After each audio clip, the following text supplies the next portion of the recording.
ನಾನು ಹಾಗೆ ಅಂದ್ಕೊಂಡಿದ್ದೆ ಪೂರ್ವಿತ ಅವ್ರ ಬಗ್ಗೆ. ಈ ಮನುಷ್ಯನೇ ಹೀಗೆ ಜವಾಬ್ದಾರಿ ಇಲ್ಲ ಹಾಗೆ ಹಿಂಗೆ ಅಂತ. ಆದರೆ ನಿನ್ನೆ ಅವ್ರು ಮಾತಾಡಿದ್ದೆಲ್ಲ ಕೇಳಿಸ್ಕೊಂಡ್ಮೇಲೆ ನಿಜ ಪಾಪ ಅನ್ನಿಸ್ತು. ಪರಿಸ್ಥಿತಿ ಒಂದೊಂದು ಸರಿ ಮನುಷ್ಯನ ಹಂಗೆ ಮಾಡ್ತದೆ, ಏನೂ ಮಾಡೋಕ್ಕಾಗಲ್ಲ. ಎಲ್ಲಕ್ಕಿಂತ ಮೇನು ದುಡ್ಡು ಇರಬೇಕು ಕೈಯಲ್ಲಿ. ದುಡ್ಡಿದ್ದಾಗ ಯಾರನ್ನು ಹೆಂಗೆ ಬೇಕಾದ್ರೂ ನೋಡ್ಕೋಬೋದು. ಈಗ ನಾನೇ ನಿಮ್ಮನ್ನು ಬಹಳ ಚೆನ್ನಾಗಿ ನೋಡ್ಕೊತಿದ್ದೀನಿ ಅಂತಲ್ಲ, ಎಲ್ಲಿಗಾದರೂ ಹೋಗಿ ಏನಾದರೂ ಮಾಡಿ ಏನಾದರೂ ತಗೊಳ್ಳಿ ಎಲ್ಲ ಹೇಳ್ತಿರ್ತೀನಿ. ಯಾಕೆ ಅಂದರೆ ನನ್ನ ಹತ್ರ ದುಡ್ಡು ಅದೇ ಈಗ ಸದ್ಯಕ್ಕೆ. ಹಾಗಾಗಿ ದುಡ್ಡೇ ಇಲ್ಲದಿದ್ರೆ ನಾನೇನು ಹೇಳೋಕ್ಕಾಗ್ತಿತ್ತು, ಏನು ಮಾಡೋಕ್ಕಾಗ್ತಿತ್ತು. ಅವರು ವಾಗೇಶ್ ಅಣ್ಣನ ಪರಿಸ್ಥಿತಿನೂ ಅಷ್ಟೇ. ನಿಮ್ಮ ಅಕ್ಕನ ಮೇಲೆ ಭಾಳ ಪ್ರೀತಿ ಇದೆ ಅವರಿಗೆ. ಅವ್ರನ್ನ ತುಂಬ ಚೆನ್ನಾಗಿ ನೋಡ್ಕೋಬೇಕು ಅಂತಲೂ ಅದೇ ಮನಸ್ಸಲ್ಲಿ. ಆದರೆ ಏನು ಮಾಡ್ತೀರಿ, ದುಡ್ಡಿಲ್ಲ. ಅದೇ ಕೈ ಕೊಟ್ಟಿದ್ದು. ನೋಡಿ, ಕ್ರಮೇಣ ಅವರು ಸರಿ ಆಗೇ ಆತಾರೆ. ಹೆಚ್ಚು ಜವಾಬ್ದಾರಿ ತಗೊಂಡೇ ತಗೋತಾರೆ. ಏನು ಜವಾಬ್ದಾರಿ ತಗೋತಾರ, ನಾನು ಕಾಣ್ದೈತಿದ್ದು. ಬಾಯಲ್ಲಿ ಮಾತೊಂದು ಚೆನ್ನಾಗಿ ಆಡ್ತಾರೆ. ಒಳ್ಳೆ ರೀತಿಲಿ ಬ್ರೈನ್ ವಾಶ್ ಮಾಡಿ ಕಳಿಸ್ಯಾರೆ. ಹೇಳಂಗಾರು ಉಂಟಾ, ಏನು ಮಾಡೋದು. ಆದರೂ ಇವ್ರು ಎಲ್ಲಿ ಸಿಕ್ಕಿರ್ಬೋದು, ಯಾವಾಗ ಇಷ್ಟೆಲ್ಲ ಮಾತಾಡ್ಯಾರೆ. ಅಲ್ಲ, ನಿಮಗೆ ಭಾವ ಎಲ್ಲಿ ಸಿಕ್ಕಿದ್ರು ಇಷ್ಟೆಲ್ಲ ಮಾತಾಡೋಷ್ಟು? ನಿಮ್ಮ ಜೊತೆಗೆ ನಿಮ್ಮ ಫ್ರೆಂಡ್ ಇರಲ್ಲ, ಅವ್ರ ಎದುರಿಗೆ ಇಷ್ಟೆಲ್ಲ ಮಾತಾಡಿದ್ರಾ?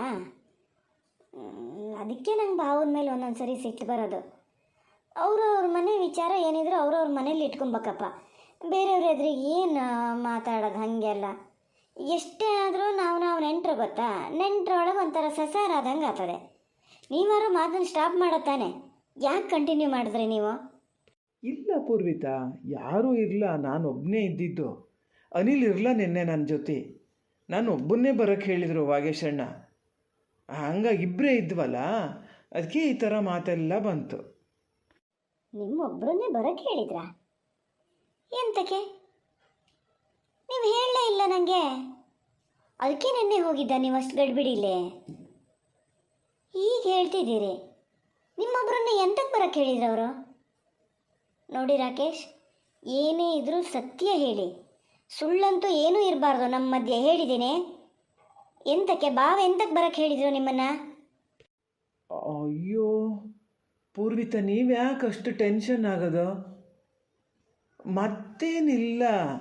ಅಯ್ಯೋ ದೇವ್ರೆ, ನಿಮಗೆ ಹೆಂಗೆ ಹೇಳೋದು ಮಾರ. ಪೇಟೆಯಲ್ಲಿ ಇದ್ರಲ್ಲ, ಯಾರು ಜೊತೆಗೆ ಇಲ್ಲ. ಈಗ ಫ್ರೆಂಡ್ಸ್ ಎಲ್ಲ ತುಂಬ ಕಡಿಮೆ ಆಗ್ಯಾರೆ ವಾಗೇಶಣ್ಣಗೆ. ಬೇಜಾರಾತಂತೆ, ಒಬ್ಬನೇ ಕೂತಿನಲ್ಲ ಅಂತ ನಂಗೆ ಫೋನ್ ಮಾಡ್ಯಾರೆ. ನಾನು ಮನೇಲಿದ್ದೀನಿ ಅಂತ ಗೊತ್ತಿಲ್ಲೇನೋ ಅವರಿಗೆ. ಅಲ್ಲಿ ಪೇಟೆಯಲ್ಲೇ ಎಲ್ಲ ಇದ್ದೀನಿ ಅಂತ ಫೋನ್ ಮಾಡಿದ್ರಾ? ಹಾಗೆ ಹೋಗಿದ್ದಷ್ಟೇ. ನಿಮ್ಗೆ ಹೇಳಬೇಕು ಅಂತಲೇ ಅಂದ್ಕೊಂಡಿನಿ. ಇದೆಲ್ಲ ಒಂದು ಎಂತ ಹೇಳೋದಂತ ಹಂಗೆ ಹೋದೆ ನಾನು. ನೀವು ನಾರ್ಮಲಾಗಿ ಮಾತಾಡ್ತಿದ್ದೀರಿ ಅಂತ ಅನ್ನಿಸ್ತಿಲ್ಲಲ್ಲ ನನಗೆ. ಏನೋ ವಿಷಯ ಅದೇ, ನಂಗಂತೂ ಗುಮಾನಿ ಬರ್ತಾ ಇದೆ. ಏನಿದ್ರು ಹೇಳಿ ರಾಕೇಶ್. ಮತ್ತು ಇದೊಂದು ಇನ್ನೂ ದೊಡ್ಡ ವಿಷಯ ಆಗೋದು ಬೇಡ. ಒಂದ್ಸರಿ ಹೀಗೆ ಮಾಡಿ ನಾನು ಅಕ್ಕ ನಿಷ್ಠೂರ ಆಗಂಗಾಗಿತ್ತು. ನೆನಪಿದೆಯಾ ನಿಮಗೆ? ಹಣಕಾಸಿನ ವ್ಯವಹಾರ ಏನಾದ್ರು ನಡೀತಾ ಇದೆಯಾ ನಿಮ್ಮ ಮಧ್ಯೆ? ಹಾಗೇನಾರು ಇದ್ರೆ ಹೇಳಿ ಕ್ಲಿಯರ್ ಮಾಡ್ಕೊಂಬಿಡಿ ಅದನ್ನು. ಯಾವತ್ತೂ ಈ ಥರ ಕರೀದೇ ಇರೋರು ನಿಮ್ಮನ್ನೆಂತ ಕರೀತಾರೆ? ಅದು ಬೇಜಾರಾಗ್ತದೆ ಒಬ್ಬನೇ ಇದ್ದೀನಿ ಅಂತ. ಅವ್ರಿಗೇನು ಫ್ರೆಂಡ್ಸ್ ಬರಗಲ್ಲನಾ? ಫ್ರೆಂಡ್ಸ್ ಕಡಿಮೆ ಆಗಿರ್ಬೋದು, ಯಾರೂ ಇಲ್ಲ ಅನ್ನಂಗೇನು ಆಗ್ಲಲ್ಲ. ಅದು ಅಲ್ಲದೆ ಹಾಲು ಕೊಡೋಕ್ಕೆ ದನ ಕರ ಹಾಕಿದೆ ಅಂತ ಹೇಳಿತ್ತು ಅಕ್ಕ. ಅವಶ್ಯ ಇನ್ನೂ ಕೊಡೋಕ್ಕೆ ಶುರು ಮಾಡ್ದಂಗಿಲ್ಲ. ಹಾಲು ಕೊಡೋಕ್ಕೆ ಶುರು ಮಾಡಿದ್ರು ಅಲ್ಲಿ ಹೋಟ್ಲಲ್ಲಿ ಕೂತ್ಕೊಂಡು ಮಾತಾಡ್ತಾರೆ. ನೀವು ಅದು ಯಾರ್ದು ಹೋಟ್ಲ್ ಅಂತಿದ್ರಲ್ಲ, ಅಲ್ಲಿ ಮಾತಾಡ್ತಾರೆ. ಯಾರೂ ಜನ ಇಲ್ದಿದ್ರು ಆ ಹೋಟ್ಲವ್ರು ಯಾರು ಇದ್ದೇ ಇರ್ತಾರಾ, ಅವ್ರ ಹತ್ರ ಮಾತಾಡ್ತಿರ್ತಿದ್ರು. ಬೇಜಾರಾಗ್ತದೆ ಅಂತ ನಿಮಗೆ ಅಂತಕ್ಕೆ ಫೋನ್ ಮಾಡ್ತಿದ್ರು, ಅದು ನೀವು ಒಬ್ಬರೇ ಬನ್ನಿ ಅಂತ. ಯಾಕೆ ಅನಿಲ್ ಅಣ್ಣ ಹೋಗಿದ್ರು ಬೇಜಾರು ಕಳೀತಿರಲ್ಲ? ಎಲ್ಲಿದ್ದೀರ ಬನ್ರ ಮರೆಯ ಮಾತಾಡೋಣ ಅಂತ ಕರಿಬೋದಿತ್ತಲ್ಲ. ಇಲ್ಲ, ಎಲ್ಲೋ ಮಿಸ್ ಹೊಡಿತಾ ಇದೆ. ಅಯ್ಯೋ ದೇವ್ರೇ, ನನಗೆ ಬೇಕಿತ್ತ? ನಾನು ಯಾಕಾರು ಮಾತಾಡೋಕೆ ಕೂತ್ನೇನು? ಅದು ಈ ಸುದ್ದಿ ಯಾಕೆ ಮಾತಾಡಿದೆ? ಹೆಂಗೆ ತಪ್ಪಿಸ್ಕೊಳೋದು ಈಗ? ಇವ್ರ ತಲೆಗೆ ಹುಳ ಹೊಕ್ಕಿಬಿಟ್ರೆ ಅದು ಮತ್ತೆ ಸಾಧಾರಣಕ್ಕೆ ವಾಪಸ್ ಬರಲ್ಲ. ಏನು ಮಾಡಲಿ, ಸತ್ಯ ಹೇಳೇ ಬಿಡ್ಲ ಅತ್ಲಾಗೆ. ಸತ್ಯ ಹೇಳಿದ್ರೆ ಆ 1,00,000 ಸುದ್ದಿನೂ ಹೇಳ್ಬೇಕಾಗ್ತದೆ. ಏನು ಮಾಡಲಿ? ಏನು ಯೋಚನೆ ಮಾಡ್ತಿದ್ದೀರಿ? ಯಾವ ಥರ ಸುಳ್ಳು ಹೇಳಿದ್ರೆ ಇವ್ರು ನಂಬೋದು ಅಂತ ಯೋಚನೆ ಮಾಡ್ತಿದ್ದೀರೇನೋ ಅಲ್ಲ? ಆ ಥರ ಪ್ರಯತ್ನ ಎಲ್ಲ ಮಾಡಬೇಡಿ. ನೀವು ಸುಳ್ಳು ಹೇಳ್ತಿದ್ದೀರಿ ಅಂತ ನನಗಂತೂ ಕರೆಕ್ಟಾಗಿ ಗೊತ್ತಾಗಿದೆ. ಸತ್ಯ ಹೇಳಿ. ಸತ್ಯ ಹೇಳೋ ತನಕ ನಾನಂತೂ ಬಿಡಲ್ಲ. ಹೇಳಿ, ಏನಕ್ಕೆ ಬಾವು ನಿಮ್ಮನ್ನು ಏನಕ್ಕೆ ಬರೋಕ್ಕೆ ಹೇಳಿದ್ರು? ದುಡ್ಡೇನಾದರೂ ಕೇಳಿದ್ರಾ? ಹೇಳಿ, ದುಡ್ಡೇನಾದರೂ ಕೇಳಿದ್ರಾ? ಏನೇ ಇದ್ದರೂ ಈಗಲೇ ಕ್ಲಿಯರ್ ಮಾಡ್ಕೊಳ್ಳಿ ರಾಕೇಶ್, ಹೇಳಿದ್ದೀನಿ. ಮತ್ತೆ ಒಂದು ಸತಿ ಏನಾಗಿದೆ ಅಂತ ನಿಮಗೆ ಗೊತ್ತು. ಇಲ್ಲ, ಏನೂ ಮಾಡೋಕ್ಕಾಗಲ್ಲ. ಈಗ ಹೇಳಲೇಬೇಕು ನಾನು. ಹೇಳ್ತೀನಿ. ಹೇಳಿದ್ರೆ ನೀವು ಸಿಟ್ಟು ಮಾಡ್ಕೋಬಾರ್ದು, ಮತ್ತು ಕ್ರಾಸ್ ಕ್ವಶನ್ ಹಾಕಬಾರ್ದು ನನಗೆ ಎಲ್ಲಕ್ಕಿಂತ ಮೊದಲು. ಹಾಗಿದ್ರೆ ಮಾತ್ರ ಹೇಳ್ತೀನಿ, ಇಲ್ಲದೆ ನಾನು ಹೇಳೋದೇ ಇಲ್ಲ. ನೀವು ಕ್ವಶನ್ ಕೇಳ್ತಾನೇ ಇರಿ. ಅದು ಏನು ಅಂತ ಡಿಸೈಡ್ ಮಾಡೋದು ಆಮೇಲಲ್ಲ. ಕ್ವಶನ್ ಕೇಳೋಕೆ ಏನಾದರೂ ಉಳಿಸಿದ್ರೆ ನೀವು ಕೇಳೋದೇ ನಾನು, ಮತ್ತಿನ್ನೇನು ಮಾಡೋಕ್ಕತ್ತದೆ? ಬೇಜಾರಾಗಂಥದ್ದಾದ್ರೆ ಹಾಗೇ ಆಗ್ತದೆ. ಅದೇ ನನ್ನ ಕಂಟ್ರೋಲಲ್ಲಿ ಇರ್ತದ?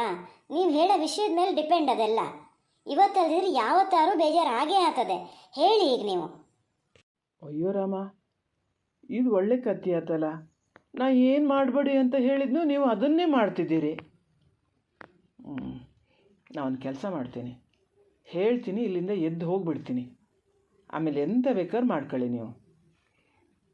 ಎಂತ ಗೊತ್ತಾ, ಆವಾಗ ವಾಗೇಶಣ್ಣರ ಮನೆಯಲ್ಲಿ, ಅಂದ್ರೆ ನಿಮ್ಮ ಅಕ್ಕರ ಮನೆಯಲ್ಲಿ ಜಮೀನಿಂದೆಲ್ಲ ಪ್ರಾಬ್ಲಮ್ ಆಗಿತ್ತಲ್ಲ, ನಿಮಗೆ ಗೊತ್ತಿರಬೇಕು. ಗೊತ್ತದಿಯಪ್ಪ, ಗೊತ್ತಿಲ್ಲದೇನ? ಆವಾಗ ಅವ್ರಿಗೆ ದುಡ್ಡಿನ ತುಂಬ ಸಮಸ್ಯೆ ಆಗಿತ್ತಲ್ರಿ. ನನ್ನ ಹತ್ರ ಹೀಗೆ ಕೇಳಿದ್ರು, ಒಂದು 3,00,000 ರೂಪಾಯಿ ಇದ್ದರೆ ಕೊಟ್ಟಿರು, ಆಮೇಲೆ ಕೊಡ್ತೀನಿ ಆರ್ಕೆ ಕೊಯ್ಲು ಬೆಳಗ್ಗೆ ಅಂತ. ನಿಮ್ಮ ಹತ್ರ ಹೇಳಬೇಡಿ ಅಂತ ಹೇಳಿದರು. ಹಾಗಾಗಿ ನಾನು ಹೇಳಲ್ಲ. ನೀವು ಹೆಂಗಿದ್ರು ಈ ಕ್ವಶನ್ ಕೇಳ್ತೀರಿ ಅಂತ ನಂಗೆ ಗೊತ್ತು, ನನ್ನ ಹತ್ರ ಯಾಕೆ ಹೇಳಲ್ಲ ಅಂತ. ಆದರೆ ವಾಗೇಶಣ್ಣೇ ಹೇಳಿದ್ದು, ಬೇಡ ಹೇಳಬೇಡ, ಅವ್ರಿಗೆ ಹೇಳಿದ್ರೆ ಸರಿತಿಗೆ ಹೇಳ್ತಾಳೆ ಅವಳು, ಮತ್ತು ಸರಿತು ದುಡ್ಡು ತರಕ್ಕೆ ಬಿಡಲ್ಲ, ನಂಗೆ ಬೇರೆ ಎಲ್ಲೂ ಹೊಂದಾಣಿಕೆ ಆತಿಲ್ಲ ದುಡ್ಡು, ನೀನು ಕೊಡು ಅಂತ ಹೇಳಿದರು. ಯಾರ್ಯಾರಿಗೂ ಹೆಲ್ಪ್ ಮಾಡ್ತೀನಂತೆ, ನಮ್ಮವ್ರಿಗೆ ಯಾಕೆ ಹೆಲ್ಪ್ ಮಾಡಬಾರ್ದು ಅಂತ ಕೊಟ್ಟಿದ್ದೆ ಅಷ್ಟೇ. ಆ ದುಡ್ಡನ್ನು ವಾಪಸ್ ಕೊಡ್ತೀನಿ, ನಾಳೆ ಅಪ್ಪ ನಾನು ಬಂದು ವಾಪಸ್ ಕೊಡ್ತೀವಿ ಅಂತ ಹೇಳಕ್ಕಂಥೇಳಿ ಕರೆದಿದ್ದು ನನ್ನ. ಅದಕ್ಕೆ ಹೋಗಿದ್ದೆ. ಅಪ್ಪ ಸದ್ಯ ಆ 1,00,000 ಒಂದು ಬಿಟ್ಟು ಮತ್ತೆಲ್ಲ ಹೇಳ್ದಂಗಾತು, ತಲೆ ಭಾರ ಇಳ್ದಂಗಾತು.